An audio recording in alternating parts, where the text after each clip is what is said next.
We're off to Spencer. Yay! In the Granny Mobile. Yay! I am with John Stevens from the Dancing Hammer Forge and Studio, and he does a lot of metalwork. Welcome to our show. Well, John, glad to and be a thank part you. of it. Great. I'm excited to get the story out there. We've got I make architectural metalwork, lighting, furniture, railings. You've met the folks at Tebow's Country Store. You will be meeting them later. Yeah. Doreen there pushed me into making jewelry, so I'm making jewelry as well now for sale there. Wow. And I also teach. I have a lot of students come for one or two lessons, sometimes for a series, so I enjoy teaching it as well as crafting beautiful objects. Like this gate I'm working on. You want me to pull this up here? Sure. Let me just tip it here so you can get it. This is a gate that's going into Watch the cord there. I will. Going into it's a front gate for a home in Spencer. And right now, as I said to you as we walked in, I'm playing Mother Nature. I'm at the point now where I'm wrapping leaves and vines around it. So I start with a hand hammered vine, and I heat it and wrap it as I go, and step back and see how natural it looks. If Mother Nature would be pleased or not, I hope she will be.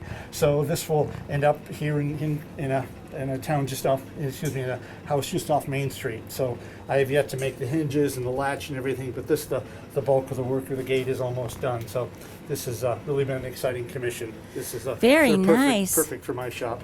Oh, that's tape. Okay. That's I'm sorry. The tape is to mark the locations of leaves, so I can. Okay. I get a balance of how many leaves to make. So that's what I'll be making a few for the camera right today. So. Very good. So I found a place out in Santa Fe, New Mexico, the school I could find for blacksmithing back, and fell in love with hand forged metalwork. Came to New England to work at Sturbridge Village in costume. It's where I met my wife. Stayed in New England. My interest in metalwork drew me to the Higgins Armory Museum, where I was director for several years. And then when our kids were little and my wife was working full-time as a doctor, I decided to set up the shop out here in Spencer. So it's been about 25 years out here with a lot of exciting commissions along the way. I'm really lucky to have patient people, because my projects take a while. Like this will be about a year since I started talking with the clients about this gate. Oh, wow. So it takes some time for the design to develop and execute it and get through all the technical challenges. Well, that's because it's intricate work and it's beautiful. It's one of a kind, yes. And as far as teaching, back in the early 2000s when I was teaching evenings when I was asked by the Worcester Center for Crafts to offer a class in blacksmithing, we set up an arrangement with Sturbridge Village. So I started teaching then and really fell in love with it, because I really like passing along these skills and getting young people and older people, all ages, excited about moving hot metal. So it's all about keeping that tradition alive and really get a feeling for the metal. I call it becoming the metal, is what I call it. You really get into the flow and you sense where the metal wants to move at different temperatures and how to manage and work your way around the anvil. But it's and my shop is the showroom are open on weekends. I invite people to drop by from 1 to 4. Never know what I'm going to be working on, but I'm happy to talk about lessons or projects, or just invite people to watch the process. But it's exciting. Are you finding that less and less young people are interested in hands-on crafts like this, or is this so specialized that there's still a lot of younger people that are interested? I helped get a blacksmithing program going at Bay Path Vocational Technical High School in Charlton, which is we're in the district. Spencer's in that district. And because the teachers just asked me to bring in my portfolio one day, and they got very excited, and so they were able to invest. Convince the school to invest in a gas forge, and it's one of the single most popular programs at the school. It really draws a lot of students into the metalworking program. It's tough making a living at blacksmithing, but as far as appreciating the properties of metalwork, having it as part of your repertoire as a metal worker, presents outstanding opportunities. So I'd say they're very interested. Forged in Fire has helped, that's for sure, on cable shows. I watch it myself, so I know what my students what questions they're going to bring. I'm not a bladesmith, but I do blades as part of my introductory classes both at Bay Path and here in the shop. The students want to make those. So, and two of my newest students are one is 10 and one is 14. So they keep coming, and they've been here for several lessons now. So and Wow. it's unusual to find that passion in a young person, but it's there, and there's a lot to feed it right now in the media and opportunities like my shop, I hope. That's good to hear. It really is. You know, a lot of people find that reassuring. I take my students on demonstrations with me, and so they're demonstrating, talking about the metal, and people are reassured to see young people, picking up traditional trades. Definitely. Yeah. Great. Yeah. So, are you going to show us some of what you I'd love to. what I'd you love do? to show how I make one of the leaves here on the, Okay. and what's on the anvil and on the floor, popping off the surface of the metal. So they'll fall on my hands. They shouldn't get as far as you, but that's why I wear safety glasses. Thank you very much. So what I'm going to do is create a little mass on the end of this rod, and then I'm going to spread it into the shape of a leaf. Okay. The metal cools fast. The old expression, strike while the iron's hot, Yes. has a real basis in fact. In fact, I was thinking the other day, a lot of interesting expressions that come from the world of blacksmithing. Of course, one you'll see is, well, I'm not going to do it because the saying tells you not to, but don't put too many irons in the fire. If I had a few pieces in the fire, one was going to burn, at least one of them was going to burn, so I do them one at a time. Debbie, you got too many irons in the fire. Yes. Sometimes. You can relate. So, first thing I'm going to do is make a little point on it, and that'll be the very end of the leaf. And then behind that, I'm going to mark off the base of the leaf, and then I'll draw back the stem. Okay. What I'm going to do is just a little.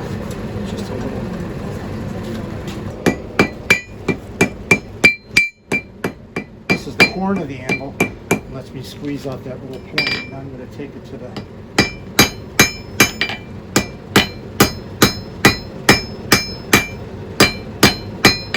What's cool about metal, which I guess keeps me coming back, it's all about moving the metal. It's not like cutting a piece and welding on another piece. It's taking the original stock and pushing it in the direction and the shape of something you're striving for. So that's a different approach. You really have to know when the material is ready to move. It's really very cooperative if you listen to it and pay attention to how it behaves.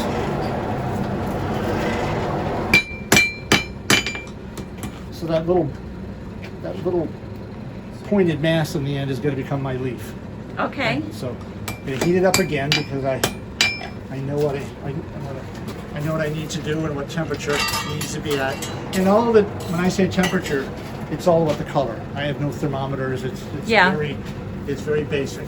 The old timers didn't have thermometers, but they knew what you could do in different colors. You kind of get to know by the feel of it. It's my famously be the metal. It's my motto in the shop. Here's my basic leaf shape. Nice. It's about 6 minutes or so for a leaf, 6-7 minutes. And how many leaves are going on that fence? Dozens and dozens. So it's several hours of leaves. Yeah. And I planted some larger leaves at the bottom, smaller ones are at the top. This is about a medium-sized leaf. So now I'm looking for my veining tool. Yeah, a couple of crafts though that I talk about the uniqueness of blacksmithing and moving metal. There's a similar approach with ceramic artists and glass blowers. We're all working with air, earth, fire, and water, and we're all moving the material versus lopping off a section and sticking on. Though potters do that with some of their clay constructions, but if you're thinking of a wheel of directing, steering the material, that's where it more resembles blacksmithing. I'm just going to draw that.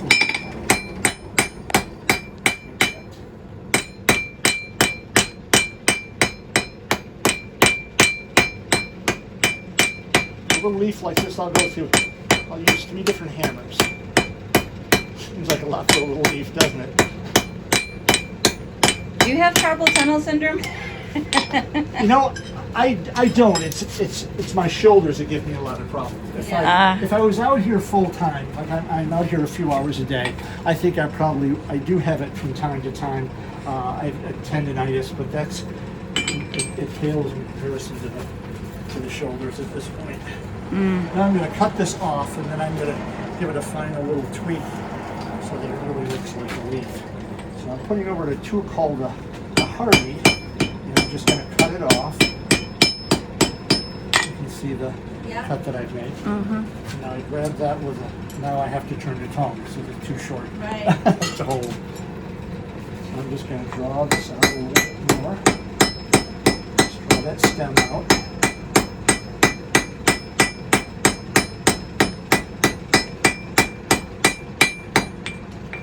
Okay. Now the last thing that I do is just to give the leaf a little,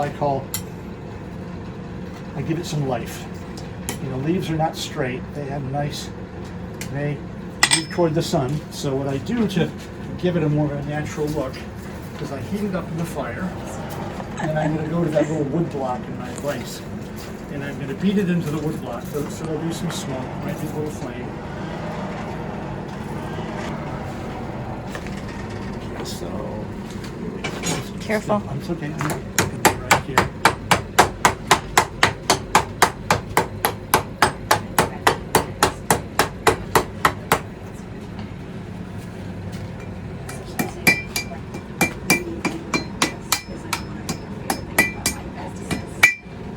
Oh, wow.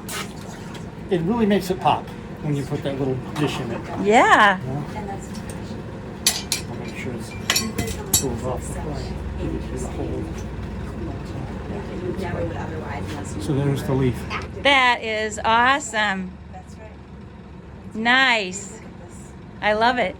It's one of my favorite objects to make, leaves. I love it. It's cool. Sure. Oh, absolutely. That's a PR. Wow. Not many people hot leaves. That is great. And I also have a Facebook page. I just posted yesterday a project that I was called personalized hooks. Hooks made of rebar with people's initials. I get a lot of requests for those. Oh, cool. And I'm going to be posting a picture of my student from last week. We made just show you. It was a culminating project for him. I sort of got a kick out of this. He wanted to make a roasting fork, so I made this with this is for a 10-year-old who his fourth lesson. He made this. A 10-year-old. A 10-year-old. So Wow. we made key rings first. We made hooks. I Nice. build when I've got a series of lessons that I can Yeah, plan on. yeah. I will plan projects that build on each one, and so we culminate with a new set of skills and a lot of familiar ones. So, but when we were done, I told him we would test it out. I'm not sure you knew what I mean. So we had s'mores in the shop when we were done. So we made s'mores. Over that fire? Over that fire, yeah. It took about 1 second, Yeah, right? it didn't take long, that's for sure. And it didn't taste like coal smoke, which was my concern. But it just didn't get the same kind of effect. It would be very fast. There you go. With the campfire. Absolutely. So that was a nice way to wrap up a series Awesome. of lessons. So. Excellent. So there's a section on lessons there, and I a lot of my students, I will post their pictures, of course, with parental permission, in the projects they're working on. I've got a couple coming in a few weeks to celebrate their 6th anniversary, which I did not know until people told me that 6 is iron. That's the gift you're supposed to give. So they're making a pair of heart hooks for the anniversary. That's So neat. I'm an old I love that. blacksmith, Nice. So I work with couples, with kids. I had a group of guys in here making fireplace pokers, hanging out, just talking. Took about 4 or 5 hours. Everybody made the turn, but time goes fast at the forge. Yeah. Excellent. Absolutely. Well, thank you so much. It's been great talking to you. Thank you. And you picked a great day too. I mean, this is summer in the forge. This is a We brought the sun with us, didn't they tell you? In the heat. Oh, I know. No, that Yeah. the heat was me. He brought the sun. Oh, okay. You're the hot one. Okay. I'm just kidding. Come on.